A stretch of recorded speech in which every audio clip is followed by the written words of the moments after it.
آج سندھ کا شعور سندھ کے شہید بیٹے ناظم جوکھیوں کو خراج تحسین پیش کر رہا ہے۔ اس موقع پر میں سندھ کی مظلوم بیٹی، سندھ کے شہید بیٹے اپنے بھائی ناظم جوکھیوں کے نام ایک خط لکھتی ہوں۔ شہید ناظم، تمہاری شہادت کا علم ہوا اور روح کانپ گئی۔ ایسا لگا کہ ایک بار پھر کسی سردار نے 17 جنوری میڑ کا واقعہ دہرا دیا ہو، جیسے ایک بار پھر کسی رباب کو یتیم کر دیا ہو، جیسے ایک بار پھر حق بولنے والی زبان کاٹ دی گئی ہو اور خدا کی زمین پر زمینی خداؤں نے شیطان کا نظام نافذ کیا ہو۔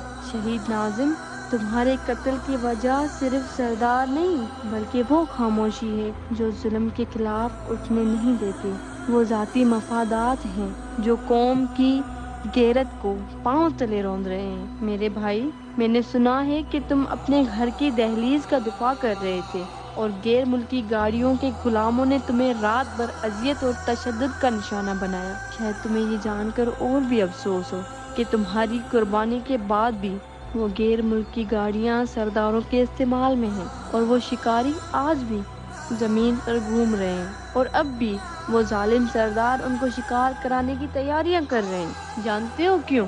کیونکہ لوگ اسے تمہارے گھر کا مسئلہ سمجھتے ہیں، جبکہ ان کو خبر نہیں کہ جلد یہ مسئلہ ان کے اپنے گھر کا اور پھر گھر گھر کا مسئلہ ہوگا۔ شہید ناظم، میں نے سنا ہے کہ آخری وقت میں بھی تمہیں تمہاری بیٹی بہت یاد آئی اور تم نے ظالم سردار سے یہ کہا کہ تمہیں بیٹی سے ملنے دیا جائے، تمہیں جانے دیا جائے۔ تم اپنی بیٹی سے ملنا چاہتے ہو ورنہ وہ چین سے نہیں سوئے گی۔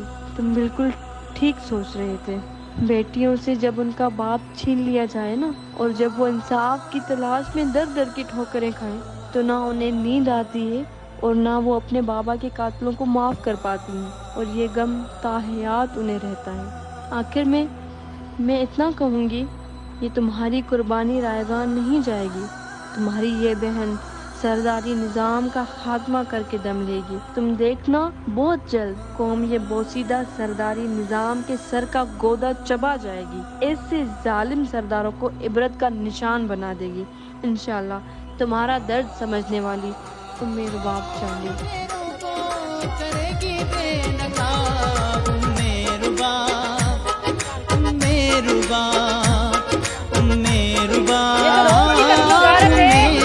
سرداروں کی شرارت ہے، آؤ سندھ واسیوں گرا دیں اس کو، یہ جو ظلم کی عمارت ہے۔